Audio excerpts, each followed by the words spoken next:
हर बात को सह जाना। तास्तिक शस्व भारत, जितना सहनशील होगा उतना बड़ा वो भक्त बनेगा। जब कोई इस मार्ग में चलता है तो उसके सामने इस बात की परीक्षा आती है, तुम कितना सह सकते हो। जब आपको बुरा लगना ही बंद हो जाएगा तो आपको भगवान परमानंद प्रदान करेंगे। जब तक बुरा लगता है तब तक साधन करो और उस बुराई को सह जाओ। जो आपसे कोई गाली दे रहा है, अपमान कर रहा है, निंदा कर रहा है, या काम क्रोध लोभ कुछ भी, सह जाओ, चुप रहो, शांत रहो, सह जाओ। नहीं, किसी से कह देते हैं तो हृदय थोड़ा खाली हो जाता है, तो कहते हैं यहां नहीं होगा। रहीमन मन की मन व्यथा रखिए मन में गोए, ये दिव्य सिद्धांत है। कहू ते कछ दुख घटी होई, कहने से दुख कम हो जाता है। पर काहि कहूं यह जान न कोई, पर किससे कहूं इस बात को कौन जानेगा। तो रहीमन मन की मन व्यथा रखिए मन में गोए, सुनी छलई हैं लोग सब बांट न ले है कोई। विनोद होने लगे, तुम्हारा मजाक बना देंगे लोग। सहनशील, बहुत गंभीर। वैसे भी साधुता की जब बातें आती है तो सहनशील, आशय, उदार, धीरज सहित विवेकी, जहां देखो तहां तितिक्षवः पहला शब्द है साधु के लक्षण का। यहां कह रहे हैं दो बातें भक्त की पहली पहचान। पहला, सहनशील कितना है। लोग उससे बुरा कहेंगे, उसकी हंसी उड़ाएंगे, उस पर कटाक्ष मारेंगे, उसका अपमान करेंगे, उसको छोड़ देने की धमकी देंगे, उसको लड़ने के लिए उत्साहित करेंगे, उसकी पराजय भी हो सकती है, पर वो शांत गंभीर, अपनी अंदर की वृत्ति को कभी विचलित ना होने दे, सह जाए। बहुत ध्यान देने की बात है। भजन करके उसे बचाना कठिन, बचा के पचाना कठिन। यह है भजन करना और उसको बचाना और उसको पचाना। आपको बुरा कहेंगे, पूज्य बाबा कह रहे, हंसी उड़ाएंगे, आपके कटाक्ष मारेंगे, बड़ा भजनानंदी बनता है, किसी से तो बात ही नहीं करता है, अपने को कुछ ज्यादा ही भगत समझते हैं क्या। ऐसे क्या क्या कटाक्ष करेंगे, आपको लड़ने के लिए उकसाएंगे, उत्साहित करेंगे कि आप लौट कर उनको जवाब दीजिए, लड़िए। वो ऐसा महसूस करवाएंगे कि आप हार गए, चुप हो गए, आप दब गए। चुप हो जाओ, हार जाओ, हारे को हरि नाम, मौन होकर चुपचाप सह जाओ। इस गुण से अध्यात्म की उन्नति बहुत जोर की होती है। सहिष्णु, सहनशीलता, तितिक्षा, इनको एक ही शब्द के पर्यायवाची है। सहत सहत बाढ़े भगत गृह तन गुरहित गार, सेवक जी महाराज कहते हैं। और जिसके अंदर सहनशीलता नहीं है तो वो केवल परमार्थ का आडंबर करेगा, स्वप्न में भी आध्यात्मिक उन्नति नहीं हो सकती। जागृत की तो बात जाने दो, पकड़ लीजिए। सबसे पहला लक्षण सहन करना। ये आप संकल्प कर ले कि जीवन में सब कुछ सहन करना है मुझे। जो सह गया सो साधु, जो टूट गया वो विषयी। यही बात हमको एक शराबी ने समझाई थी ब्रह्मावर्त बिठूर में। ए देखो, तिल तिल ये छवि काटी गई तो आज भगवान बन के पूज रही। ए बच्चा, टूटना नहीं। क्या भगवान का बाहरी स्वरूप था। वो बाहरी तो ऐसे मदिरा पान की एक लीला करते हुए दिखाए, लेकिन जब उपदेश मिला तो प्रणाम करके अंदर सोचा भगवान न जाने किस रूप में। और वो शब्द जीवन में नहीं भूला। खास बात होती कि जैसे ऐसे कोई बोल रहा है तो वो शब्द जीवन में नहीं भूला। ये टूटना नहीं, टूटना नहीं, कैसी भी परिस्थिति हो टूटना नहीं। यहां भी कह रहे, जो सहिष्णु नहीं, सहनशील नहीं, वो आध्यात्मिक उन्नति जागृत की तो बात जाने दो, स्वप्न में भी नहीं होगी। कुछ नहीं हाथ लगता, आडंबर केवल रहता है। अतः भक्त को अधिक से अधिक नाम जप के द्वारा ये शक्ति बढ़ानी चाहिए सहन करने की। कितना भी कुछ भी अंदर कोई विकार, मनोवेग, वाणी वेग, उदर वेग, जनेन्द्रीय वेग, कोई भी वेग, सब चुपचाप सह जाओ। ये मार्ग है सहन करने का, सहन करने का। भगवत प्राप्ति का जो मार्ग है वो सहन करने का मार्ग है। शांत, अपने मन की बात किसी से भी मत कहो। कहो तो केवल प्रभु से कहो, अगर कहना ही है। नहीं तो कहने की जरूरत नहीं, वो देख रहे हैं, उन्हीं का विधान रचा हुआ है, उनसे क्या कहना। वो भोरी सखी का एक पद में है ना, दिल दे करके दिल की सुख दुख की बातें क्या कहना। जब दिल ही दे दिया तो क्या सुख दुख की बातें कहना। पहला तो ये हुआ सहिष्णु, सहनशीलता, और दूसरा नाम जप। ये दो से भक्त की पहचान, दो चीजें। निरंतर नाम जप हो रहा है कि नहीं, हर प्रकार के आक्रमण को आप सह रहे हैं कि नहीं, बस यही भक्ति की पहचान। और तो सब लक्षण आ ही जाते हैं। नाम में जितनी अधिक शक्ति है उतना कोई वर्णन ही नहीं कर सकता। इतनी अधिक अचिंत शक्ति नाम में है। नाम में जितना मन लगाओगे तो तुम्हारा मन निर्मल और तुम्हारा बल बढ़ता जाएगा और वो निर्बल होता जाएगा। दोनों बात समझ लो। मन निर्मल और निर्बल। निर्बल तुम्हारे अधीन। अभी क्या है, मन बलवान और हम उसके अधीन हैं, और मन मलिन तो हमको संसार में फंसा रहा है। नाम में जितना आपका भाव बनता जाएगा, श्रद्धा विश्वास बनता जाएगा, उतनी ही तुम नजदीक प्रभु के पहुंचते जाओगे। भजन करना कठिन, करके बचाना कठिन, पचाना एक सूत्र केवल, सब कुछ सहन करना है जीवन में। भूख प्यास गर्मी सर्दी मान अपमान निंदा स्तुति सब सहन करना, चुप शांत एकदम अंदर, और नाम जप। बस ये दो बहुत जोर की बात बाबा ने बताई कि सहनशीलता और नाम जप ये प्रधान दो गुण हैं जिससे भक्त की पहचान होती। तो हम अंदर अपने करें, दूसरों पे नहीं, अपने अंदर कितना नाम जप कर रहा, हम कितना सहनशील हैं। जब नई नई अवस्था में साधन में आए थे तो ये मनाते थे कि कोई अपमान करे देखे कैसा लगेगा। कोई अपमान करे तो फिर भगवान ने बड़ी कृपा की, बहुत अच्छे अच्छे शब्दों के स्वागत हुए, तो हृदय में भी अब कैसा लग रहा है। एक समय ऐसे सीधे गंगा के किनारे जहाँ सामने से बड़ी गालियां और बड़े कटु वाक्य, ऐसे वैसे क्या क्या बातें, शांत एकदम चुप। कैसा लगा। मांगते थे कि प्रभु कभी अपमान हो तो कैसा लगेगा, कैसा लगा, शांत मन। हाँ चलो ठीक है आगे। भगवान कृपा करके देते हैं। संत जन इसी से समझते कि हमारे ऊपर कितनी कृपा है। जब हमारा कोई अपमान करे हमें गुस्सा ना आवे, कोई विकार हमारे अंदर आवे, गलत चेष्टा ना हो, उसको सह गए, तब तक बड़ी कृपा श्री भगवान की हमारे ऊपर है। संसार का चिंतन तो सारी दुनिया करती है। यदि भक्त भी संसार का चिंतन है तो किस बात का भक्त है। अगर दो चीजें लानी, सहनशीलता और निरंतर भजन, तो ये 6 साधन हैं। ये 2 महान सद्गुण प्राप्ति के। भक्त के 2 महान सद्गुण, सहनशीलता और निरंतर नाम जप। अगर ये बात तुम्हें लानी है तो ये 6 साधन पूज्यपाद उड़िया बाबा जी महाराज बता रहे हैं। पहला, हल्का भोजन। पहला प्रहार भोजन पर किया है, और सच्ची बात है, और आप लोग भी अनुभव किए होंगे अगर भजन में चित्तवृत्ति लगाए हैं। पेट में वजन ज्यादा, भजन कम। देख लो, आप खुद देख लो। हल्का भोजन, इतना हल्का कि आप भोजन पाकर बैठे और आपको महसूस ना हो कि आपके पेट में वजन है, इतना भोजन पाया। होता है जैसे 5 रोटी पाने की आपके पेट में क्षमता है तो 3 पाइए। 5 पाने की क्षमता और 7 पा गए तब तो फिर 7.5 ही शनिचर आ ही जाएगा बुद्धि में, नहीं आ जाएगा। बिल्कुल प्रमाद आ जाता है, पक्का प्रमाद आ जाता है। धन्यवाद है उन उपासकों को जो एक दिनचर्या में रहते हैं। हाँ ठीक है, 1 चम्मच खीर डाल दी, 1 पीस से डाल, बस दोबारा हमसे मत पूछना। बस वो अपनी निष्ठा में रहते हैं। ये आहार विहार ही भजन में सबसे ज्यादा सहयोगी है और बाधक भी है। हल्का भोजन लिख रहे हैं बाबा।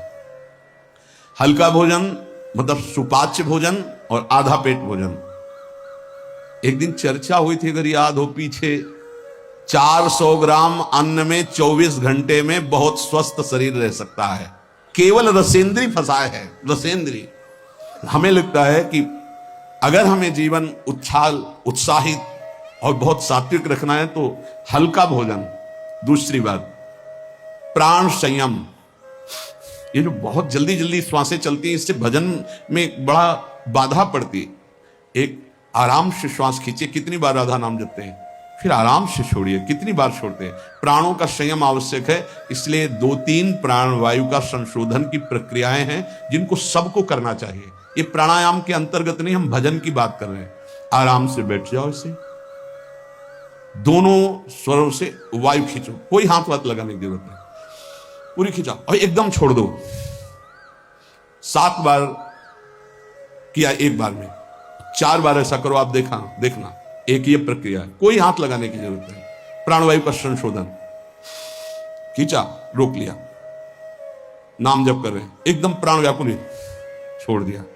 एक ये है। आंतरिक कुंभक और एक बाह्य कुंभक, खाली किया, नाम जप करे बेटे, फिर तुरंत खाली किया, फिर रोक लिया, इससे बाह्य 3 बस कर लीजिए आप देखिए आपके फेफड़े, आपकी छाती, आपका प्राण संयम, कोई हम ये नहीं कह रहे ऐसे ऐसे करने, और ये मात्र 2-2 मिनट का अभ्यास कर लीजिए। क्या जाता है ऐसे आराम से बैठ के, कोई जान भी नहीं रहा कि आप प्राणवायु का संशोधन कर रहे हैं, पर मेरुदंड सीधी होनी चाहिए।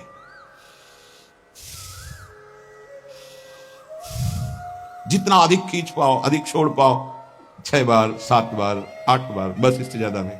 और ये 4 बार दिन में, एक बाह्य कुंभक, एक आंतरिक कुंभक, ये 5-5 बार कर ली। आप देख लीजिए आपका प्राणवायु कितना, जितना प्राणवायु पवित्र होगी उतनी सुंदर अन्न पाचन क्रिया होगी, और उतना ही आपके मस्तिष्क में एक गुदगुदाहट सी, ध्यान करने की इच्छा होगी। मंत्र जपोगे तो एक प्यारा लगेगा। अब जब प्राणवायु किसी के देखो ना, एकदम अगर एकांत कमरे में हो तो ऐसा लग रहा है जैसे धौंकनी चल रही, क्योंकि स्थूल प्राणवायु है, उसकी आवाज अलग ही सुनाई देगी।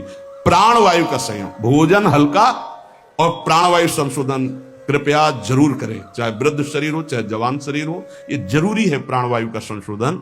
अपने तो किडनी खराब हो गई तब से बंद हो गए, नहीं तो 45 मिनट केवल प्राणवायु संशोधन होता, तो 45 मिनट व्यायाम, और उस समय केवल भगवदा का नाम चलता था। 1 सेकंड के लिए ऐसा नहीं कि प्राणवायु संशोधन करे नाम छूट जाए, या व्यायाम करने नाम छूट जाए।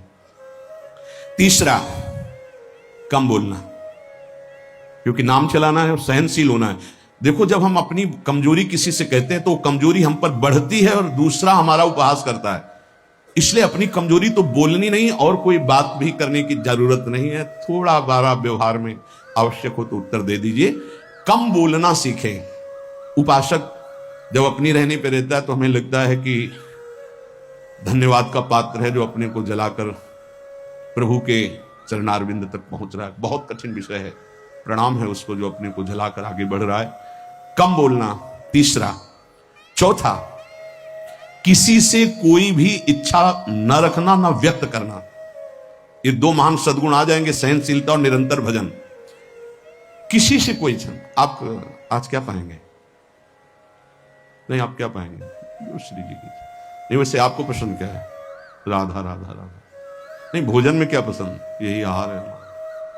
कभी भी कोई शब्द ना निकलने पाए तो आज फिर मुगौड़ा बन जाए, ऐसा नहीं। कोई देखो, अगर आपको वास्तविक मार्ग को प्राप्त करना है तो सिद्धांत है, कोई भी इच्छा है भी तो प्रकट नहीं करना हो। आप देख लेना, अगर श्री जी को मूंग के मुगौड़ा ही पवाने हैं ना प्रसाद में, तो आपको मिल जाएंगे कहीं ना कहीं से। मांगने की जरूरत नहीं, कहने की जरूरत नहीं, इच्छा व्यक्त करने की जरूरत नहीं। 5वां, जो इंद्री बहुत लालायित हो गई और उसका विषय आ गया हो तो उसका संसर्ग ना होने देना। देखो, जैसे वो 2 सद्गुण कठिन है तो उनको लाने वाले साधन भी बहुत कठिन है।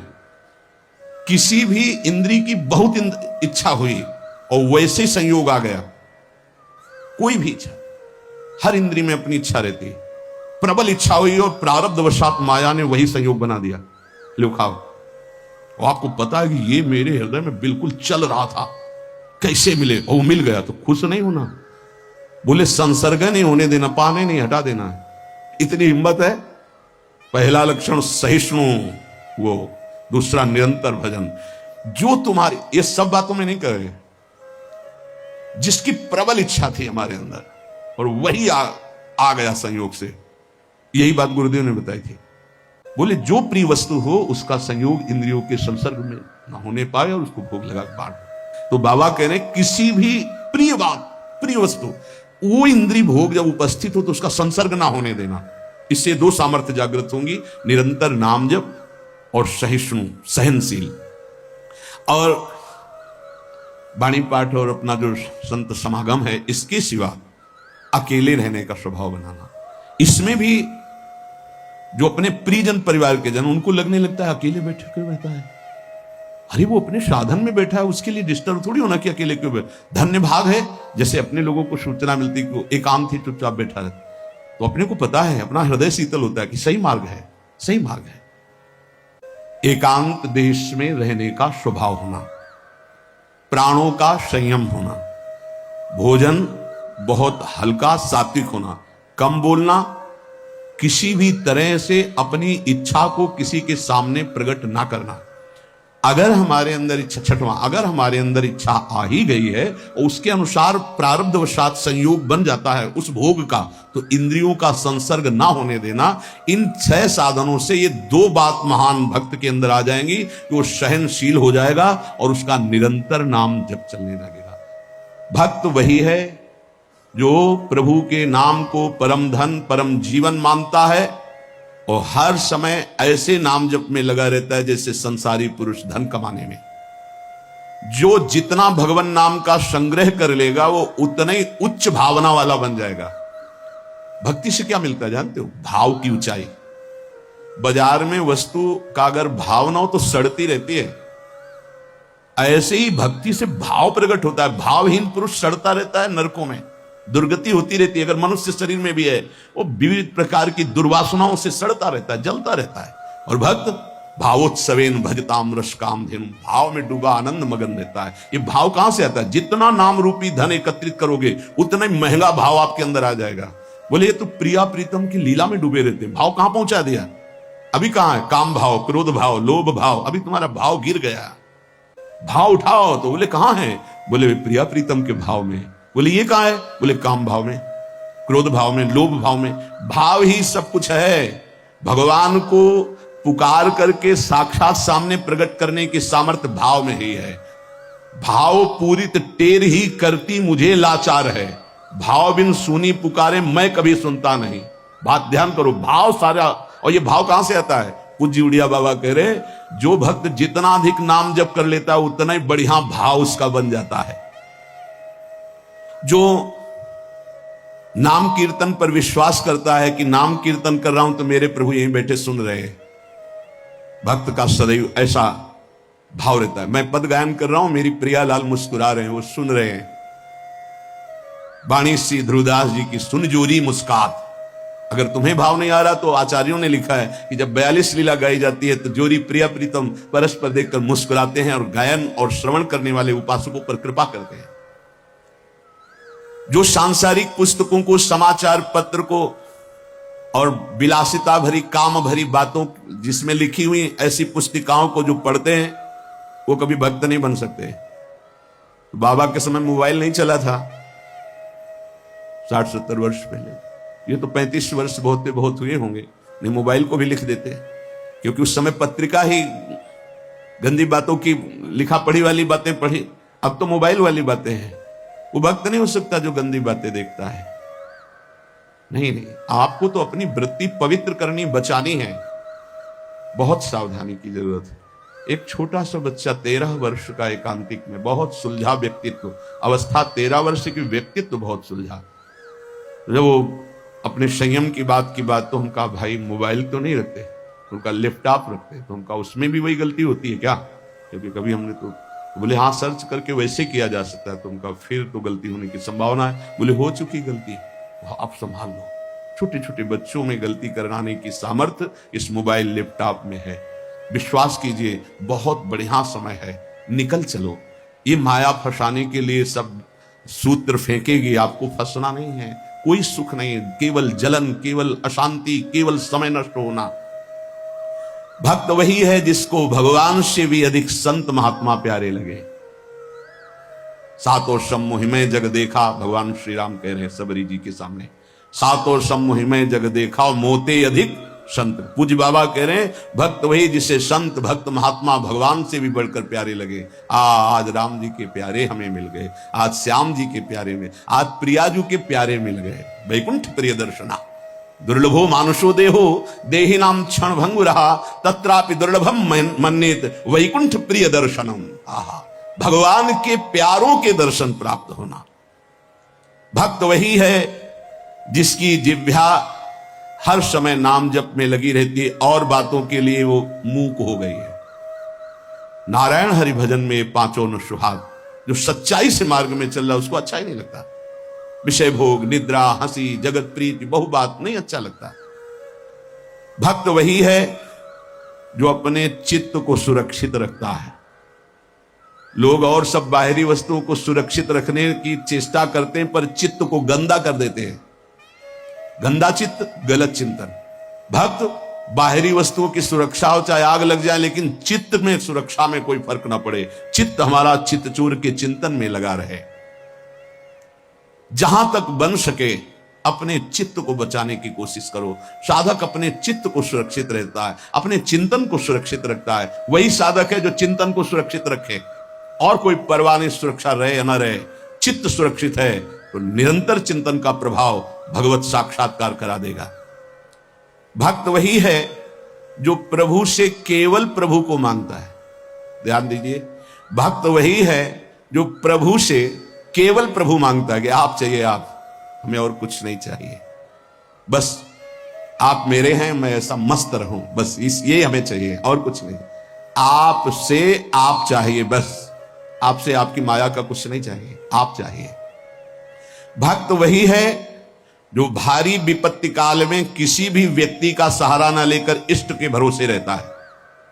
ये बहुत कठिन बात है। जब आपके अंदर कोई समस्या जागृत होती, विपत्ति जागृत होती, तो आपका मन कहां जाता है? प्रियाजू पे, या किसी व्यक्ति, किसी सलाहकार मित्र, यार हम बहुत समस्या में हैं, बहुत हमारा मन अशांत है।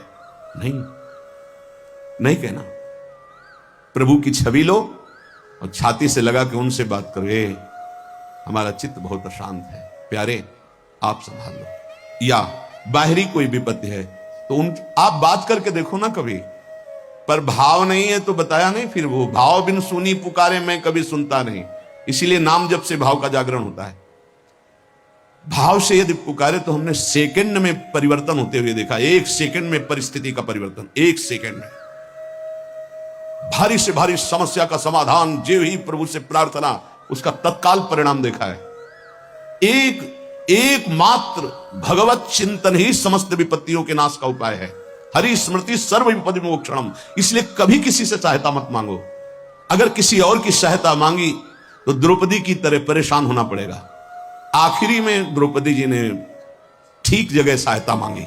हा गोविंद द्वारिका वासिन, तो यहां से वस्त्र हटा नहीं पाया 10,000 हाथियों का बल रखने वाला दुशासन।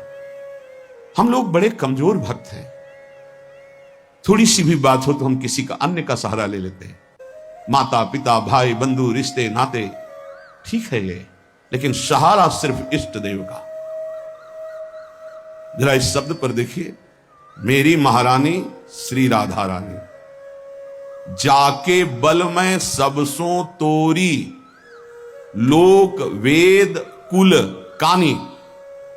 किया आपने, तोड़ा आपने। सबसों तोरी लोक वेद कुल कानी, तब असलियत में मेरी महारानी श्री राधा रानी। बाबा कह रहे हैं भक्त वही है जो भारी विपत्ति काल में किसी भी व्यक्ति की सहायता के लिए न देखे, केवल प्रभु की तरफ। अब वो क्या रूप रख करके आते हैं वो देखेंगे, लेकिन किसी अन्य आश्रय में ना जाए, नहीं तो हमारी भक्ति बाधित हो जाएगी। प्रहलाद जी ने किसी को पुकारा क्या? किसी भक्त के जीवन में देखो, किसी के पास गए क्या हाथ जोड़ के कि जमींदार या बादशाह या किसी, कि आप हमारा सहयोग कर दो? नहीं, प्रभु देखेंगे। और वो ऐसे अंतिम समय तक कोई सहयोग नहीं कि अब अगला कदम जाएगा ये गिरेगा, और उसी कदम पे प्रभु ऐसे बस आखिरी दम तक वो देखते कि शायद कोई अंदर से पुकार पड़े किसी और को। जब देखा कि बस आप निहाल हो गया, विपत्ति नहीं अब संपत्ति घेरेगी, अब कोई तुझे परेशानी नहीं, मेरी कृपा संपत्ति तेरे को सदैव दुलार करती रहेगी। पूज्य बाबा कह रहे हैं भगवान का सच्चा भक्त वही है जो भगवान से अधिक किसी को नहीं मानता। जड़ चेतन मनुष्य पशु पक्षी लोक लोकांतर मानता है तो सबको भगवत में मानता है, भगवान से बढ़कर किसी को नहीं मानता। फिर तुम किसी को अपना या पराया कैसे कह सकते हो? जब तुम श्री भगवान के हो तो तुम्हारा अपना कौन है? जब तुम श्री भगवान के हो, सम्मे भगवान है, तो पराया कौन है? ये सूक्ष्मता समझिए। तुम भगवान के भक्त होकर किसी और को अपना कहते हो या किसी को पराया कहते हो, तो अभी सही भक्ति नहीं आई। ना कोई अपना और ना कोई पराया। कबीरा खड़ा बाजार में सबसे पूछे खैर, ना काहू सो दोस्ती और ना काहू सो बैर। ना कोई अपना और ना कोई पराया। यदि तुम किसी को बुरा कहते हो और किसी को भला कहते हो तो तुम्हारे अंदर भक्ति कहां है? राग द्वेष युक्त हृदय भक्ति वाला हृदय थोड़ी होता है। इसलिए इसको मिटाओ और मिटाकर समान भाव लाओ, ना कोई अपना ना कोई पराया। प्राणी मात्र में भक्त का राग द्वेष नहीं होता। भक्त भगवान के साक्षात विग्रह में दर्शन करता है। यदि धातु या पाषाण की भावना है तो अभी वो भक्त नहीं हुआ है। साक्षात मेरे प्रभु है। सर्वव्यापी ईश्वर तो ज्ञानी जन भी कहते हैं। भक्ति की महानता है और सर्वव्यापता का भाव तो गौड़ रहे, मुख्य भाव रहे साक्षात विराजमान प्रभु है। भक्त का भाव समिट जाता है, सर्वव्यापी भाव होने के बाद वो समिट जाता है। ये दो गुण प्रधान रहते हैं और बहुत से गुण रहते हैं भक्त में, पर दो ये गुण प्रधान रहते हैं।